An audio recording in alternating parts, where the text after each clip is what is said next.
Nung nakaraan, Pinoy Street Foods. Oy. Pinanood natin. Jessica tsaka Lee. Tina. Ngayon, curious naman ako sa Indian street foods. Uy, Megas. Mekos yan. So ito, panoorin natin si Sunny ng best ever food review show. Game? Tornado!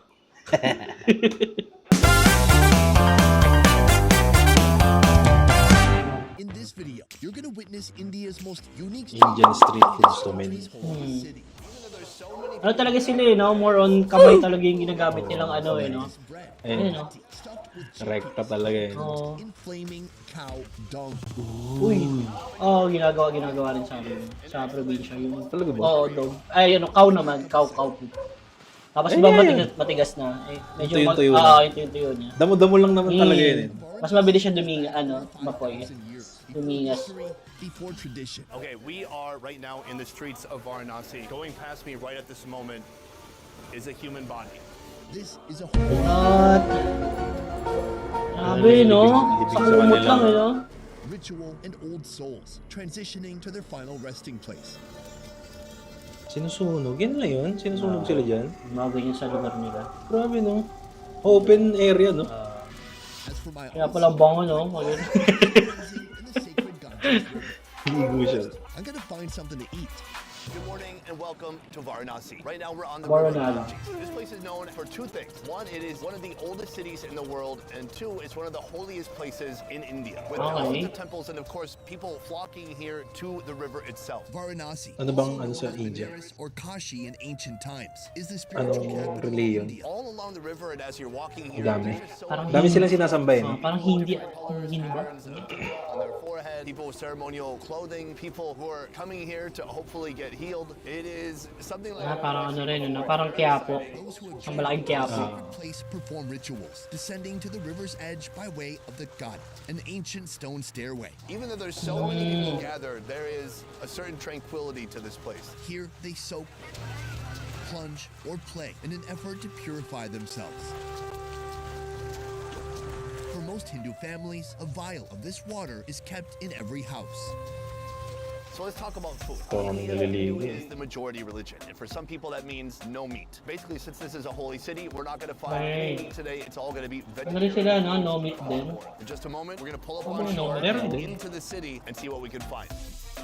Depende siguro sa reliyon nila. So as soon as you get off the boat, people are here. Either they are putting clothes back on or stripping down to get in the water. But there's so many different ways to worship, to pray, and to give gratitude while you're here. Beyond that, you can buy candles, you can buy incense. Just like it's an unlimited number of things. Parang alay nila. Ay, no? We're starting our food tour with one of the city's favorite traditional breakfast options in a restaurant that goes back well over 100 years. We have come to Change our oil. food. This is called kachori sabzi. Kachori is the bread you see right here. Parang mas masarap yung ganyan. Yung mga use oil talaga. Lasang-lasa na yan, eh, no? Lasang-lasa. Vegetable dish. Ako natutuwa pag yung nagprito ng itlog. Generations, people have been here. Mas masarap para sa akin. Hindi sa normal na oil. The airplane, before the car, before Facebook. I mean, is there anything before Facebook? Almost nothing. This place was here. This morning's May ano din, di ba? May parang may ganyang food din dito sa Pilipinas. Alam, ay, di pa pala yun. Kasi nasa isip ko parang piyaya. Piyaya. Iba yun. Lumulobo siya eh, no? Uy, wala na. Pero mag-flat din siya.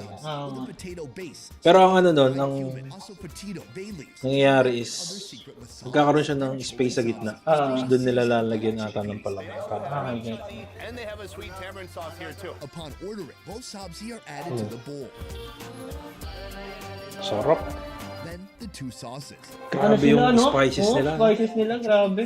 Parang ano ka talaga eh, no? Potato sabzi. Maanghang talaga eh, alam mo na eh. That bread soon, but let's go for this. Mm. Oh yeah, baby. Oh yeah, baby. There's just tons of different seasonings going on there. For such a meatless dish, it is so full of flavor. Meatless? It doesn't feel Meatless nga, ano nga, siguro dyan sa ano na yan, lugar na yan, meron. the bread is Bawal ata yung karne. delicious. Even by itself, it's a treasure. I'm gonna scoop up Parang mga patatas yun, eh, no? Ah, gulay. Parang curry something na walang ano, walang meat. crispy crispy golden brown. Chickpeas garbanzos. So we've got May meat. different directions. It's just Wala, meatless. Hindi, ano yun? Yung Yung bread. tinapay. get all three of these for $1, and that is one heck of a breakfast. The last thing I Grabe, $1, no? Mura. 50? a leaf. It's been pressed Something. in some kind of a machine, so it holds your food perfectly. And then look, at the end of the day, perfectly biodegradable. Galing. Leaf plates. Well, it's more of a salad now. Saya itong mag-review si Sunny. Okay, we are right now in the Sinubukan talaga siya sa lokal, no? me right at this moment is a Bing. human body. In the spiritual city of Varanasi, perhaps no endeavor carries more weight than that of the proper and sacred passage to the afterlife. Evidence of this is seen routinely in the city's narrow streets. As I told you, this place is full of mysticism. It's full of religion, faith, worship. A lot of people come here for the last days of their lives, and that is something we just witnessed. Devout Hindus believe that if a deceased one's ashes are laid here in the holiest of the 7 sacred cities, Yun their ang soul will be sinusubo na. transported to heaven and escape the cycle of rebirth. Di ba delikado? Pretty heavy stuff when all you're trying to do Maalala is ko. grab a quick dessert. Let's talk about Lassi. Lassi is a drink, a snack, a dessert. Depende siguro kung airborne na disease. Siguro hindi ginaganyan. Here in Varanasi, they do it a little differently. And at this shop, Lassi. they prepare it 100 different ways. Parang ano, tokwa. Gatas. Sugar are added to a steel mixing vessel and hand churned with a bit of ice until it becomes thick and yogurt-like. This place is over 100 years old. That is what's so Lassi interesting siya. about Varanasi. As you walk here, you feel the history. When the lassi base is ready, he portions it into clay cups. You could just drink it like this, but I'm looking for more. He adds almonds, cashews, pistachios, and orange saffron. Dessert, no? Dessert ba, no? Parang dessert, no? Drink. Now, more lassi, curd cream, and another complete layering Dami of pa rin ano eh. Daming ano, no? Ingredients. Ingredients. Sobrang jump pack yung mga pagkain sa ano, India. Oh, it's so sweet and delicious. So, Crunchy, delicious nuts give it some nice texture. There's something in there a little tart and a little just slightly sour. You can kind of half eat it and then half drink it. It's like stomach therapy. That breakfast we had, it was heavy and it was heartburn inducing. But this is what's going to bring you back to life. This is kind of the deluxe version. It's got a little bit of everything. But here you can order 100. Parang ano, no? Para siyang, ano, ang tawag doon, parang fruit salad na yogurt. yogurty. Of your choosing, and it's going to be delicious. The other thing that makes this place kind of cute and unique is inside there's passport photos of a lot of people. My favorite part about the passport photos is it's a lot of pictures of people looking stern, a little scared. That is different from when people actually try this. For me, this is awesome. It's a great snack. It's a dessert. It's whatever you want it to be in your time of need. This food is not a meal. It's Uy. not a snack. It's basically Ayos to, ah. ancient breath mint, using a strange, unexpected combination of ingredients. Hi, how you doing? Oh, right. Wrong move. He's making paan. His hands are actually stained from all the Grabe different yung ingredients eh. and materials he's using to make this dish. This is paan. It was once thought of as a symbol of Paan. Indian royalty, and this food goes back more than 2,000 years. Alam ko ito yung may version na umaapoy. Russian shop is non-stop. Yung sinusubo na Varieties of patrons. I'm going with the Pan din deluxe ata version. yun. You can try following along and making May your own. silver. Let's give it a try. Today we're gonna get silver paan made out of silver. Sunny at this moment has no idea what this is. Sunny, who does voiceover, knows everything. Let's cut to voiceover. First, the beetle leaf. This is Hindi ko na ma-imagine yung lasa nito. add kata. Feeling ko ganun pa rin naman. Infusion of saffron and Medyo ano lang siguro sa atin. Medyo off lang kasi usually kinakamay. Hindi ko alam yung ano eh. Hindi natin alam yung ingredients. Ingredients. Okay. Okay, let's Pero keep feeling ko going. ganun pa rin yan. Mas ano siguro. In Oh. sugar. You all know already. Rose is Parang may ano, ang tawag dyan, latek. but that is a lot of rose. Parang siyang nyug na ano eh, no? Rose daw, rose. Ah, rose. More candy Ang flavors. minatamis. Finally, this clump of magical flavor dust. May ano po. A slice of metal that indicates royalty and second place finishes. May silver pa man. Silver. This isn't any old paan. This is the silver paan. I know what you're thinking. Sunny usually has to get the bronze Silver paan. paan. You can't get the gold one, but I'm gonna keep saving and one day. Lastly, garnish it with cherry and coconut shavings. Cherry on This is the top. most packed, confusing after dinner mint I've ever seen. This is a very unique food. I think a lot of people eat it here after dinner or for like a fun snack or to freshen their breath. It's great after a cigarette if you're trying to hide your smoking habit from your wife or girlfriend. I'll tell you that. Oh, that guy just walked through the camera. Siya bubble gum, no? I've got it right here. It's a one-biter. Let's go for it. Wow. It's so much flavor. I thought the roasted would be the worst part. It's so syrupy, over sweet, minty, and then you have the leaf itself, which is a little bitter and minty too, like what koalas eat a little bit. It's such a big, overpowering bite. I don't know how people handle that. Can I tell you something? Couldn't even taste the silver. That is a wild experience here on the streets of Varanasi. Very nice. Dami rin tao sa kanila. Oo, overpopulated ata din sila eh. Yes? Yan. Chuka, nailed it. Our next street Spanish food is bread. cooked in flaming cow dung. Yun yun. And how it looks. Let's back up. First, a wheat dough is stuffed with a filling made from chickpea powder, raw mustard oil, Parang amoy kaya yan. Wala siyang amay din. Parang grass Parang lang talaga. ito yung siya. damo na lang eh. No? As the dough balls pile up, they light up a pile of dry cow dung. The use of dry cow dung as a fuel for fire goes back thousands Oo, of ano, years. lakas ng They're apoy dry oh. and extremely So, mabilis umapoy pag ganyan. You can cook on those dung patties. Rekta. Rekta, ba't rekta? Ginawa kasi namin yun. Parang ano, Put it in the soil and help it. parang maglalagay ka lang ng mais. Tapos, di ba, dog, ano ba, cow poo.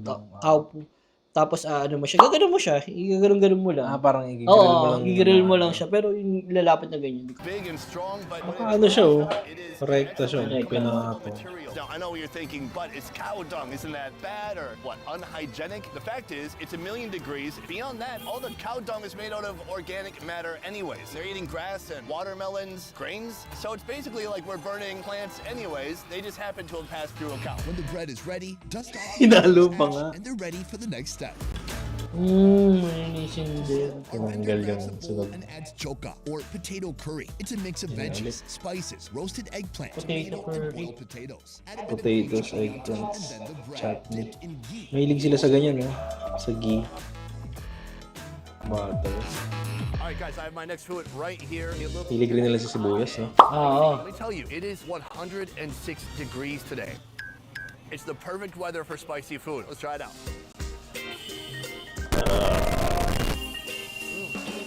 Oh, what am I experiencing? It's so powerful and so intense. It's heavy, greasy, spicy. There's something super sour in there. What's interesting is, if I was in Vietnam, May meat na to, no? balance out the meal. Here, our balance is just straight onion. It's like, oh, is that too spicy? Just eat raw onion then.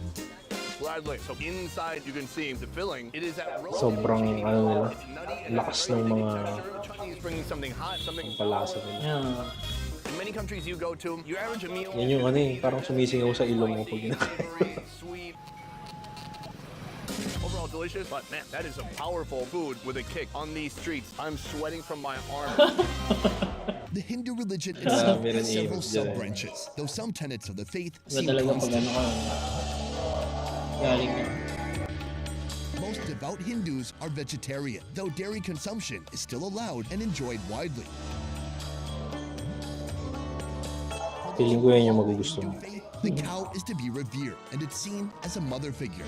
Mm. The cow provides Kahit saan may baka sa kanila yan. This is also why it's not unusual to see cows in the street, even in major metropolitan cities. Right now we are deep in the alleyways of Varanasi. This is a local Indian confectionery where they're making about a dozen different desserts that people can buy on the street. India is famous for its desserts, and their massive dessert-making factories are something to behold. This is called Oh, yeah. On the outside, it looks like a delicious wheat flour dumpling, but it's a kind of a dessert dumpling. Here, in another small corner of Varanasi, the team from Jai Gopal Mishtan Banda Napapansin ko, usually kung saan yung place nila, doon sila talaga mismo gumagawa eh, no?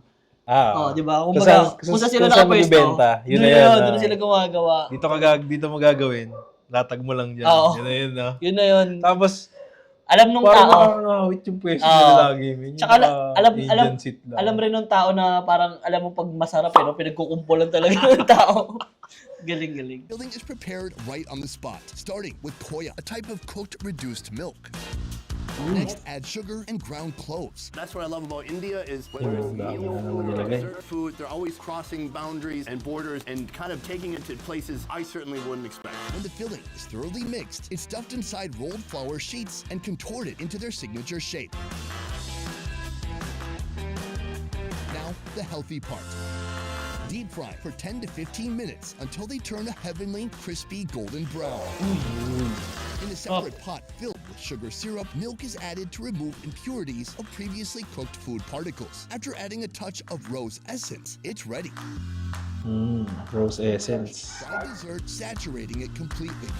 Uy, Yan. parang ang sarap. Yan yung lagi nilang madalas gamitin. Sitting in the alleyway. Ano yun? Yung A cow just walked sugar through here, syrup. hoping that it comes back to Tapos stay babad na home. babad.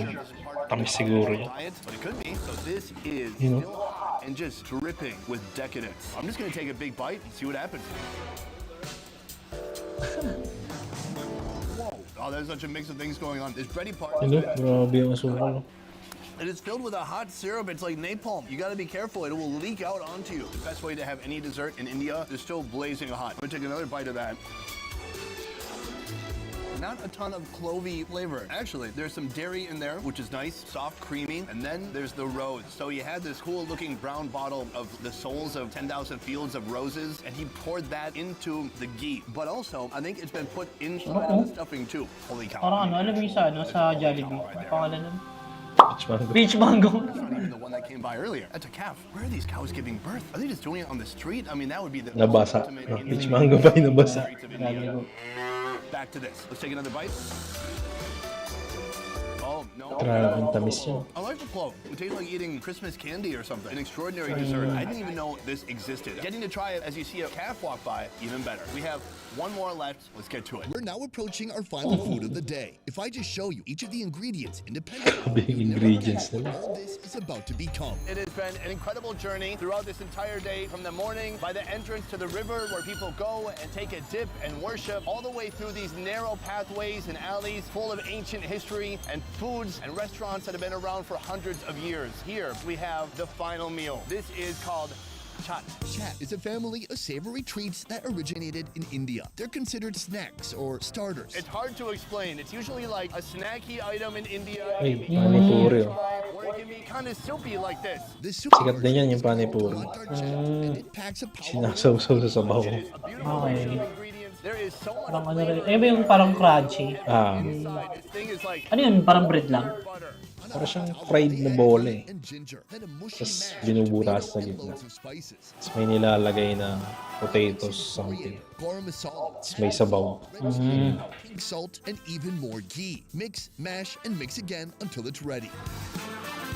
Grabe yung sahog. This is the base for this dish, and it'll be put together with even more ghee, sugary syrup, and a bit of lime. May Okay. A lime. few more doses of chat masala and a tomato gravy. Yun, oh. Texture, fried crackers, Di mo garlic, nangawit. even Di more mo nangawit ka dyan. No? This Buong highly araw ka concentrated nakaganyan. flavor bomb is ready for action. This is one of the only places in India where you're gonna find something like this. I'm gonna try it out. Nasa paso eh, no? Oh, that's delightful. Uh-oh, we're doing a U-turn. It's possible we're causing a traffic jam, but no worse than the cows. Let's talk about this. Very tomatoey, but it's not like a tomato sauce in its texture at all. Then there's crunchy elements in there. There's some fresh elements because he put some herbs in there, but let's be honest, this is a heartburn factory right here. So much tomato, so much acidicness that's blended with a ton of masala, spices, and that really heavy ghee. There's pools of fat in here, but they found a way to make it taste kind of balanced. That is our final food for today. I love it. Before departing Varanasi, I have one more order of business to attend to. The Ganges, iconic Yan yung ilog kanina. all who seek it. The New York Times articles will tell you to steer clear, writing the laundry list of afflictions that await you in these silty waters. But these are the Dami kasi same who naliligo, tell you no? not to eat street food. To live is to risk, from the moment you wake up to the moment you nod off at night. For me, Yeah. I'll never be fulfilled telling myself that at least I played it safe. At least I dodged a hypothetical calamity or some imagined outcome. Ayan na. Naligo na ang pantalon eh. I'd rather have a story for life.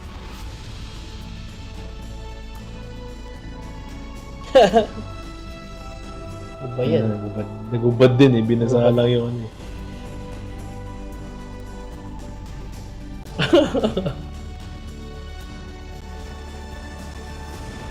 By the way, the moment I stepped out of the Ganges, Uy, uy, uy, uy, uy, uy. hit my leg for 2 weeks. Somehow this holy Aray. healing river completely kicked my ass. Ano ba yan? Grabe, no? Dulas pa eh. Nalas paalis na eh. Grabe yung mga ano, no? Sabi yung pagkain Indian na sa street dyan. food. Oo. Pagkain sa- Sobrang strong ng mga lasa nila. Feeling ko yun, parang maamoy mo na eh, no? Papanood mo pala. Oo. Anong favorite mong Indian food? Indian Or food? kumakain ka ba? Or... Hindi ako masyadong sa Indian food. Pero yung ano nga, yung mga curry, yung mga na ako sa kanila. Tapos, sa kanila ba yung ano? Shawarma. Parang Mediterranean din naman Tagay yun. yan. Parang ganun yung usually. Shawarma. Kebab. Yan. Ako biryani talaga favorite ko sa akin. May panahon ako na crave ako sa biryani. Biryani. And may mga restaurant. Saan pag-order mo yan? I mean, saan siya gawa? Yung may kanin Okay. na Gets. long grains, yung basmati rice. Tapos pwedeng chicken, pwedeng lamb, pwedeng beef. Gets. Tapos ang dami rin sahog nun. Para siyang pa-airing ng Ang dami rin sahog nun. Tapos yun, nakasama na siya sa kanin, nakahalo. correct. Tapos yun na yung karne mo, tsaka yung kanin mo magkasama. Parang nakakagutom yung ginawa niya. Ay, cut mo muna.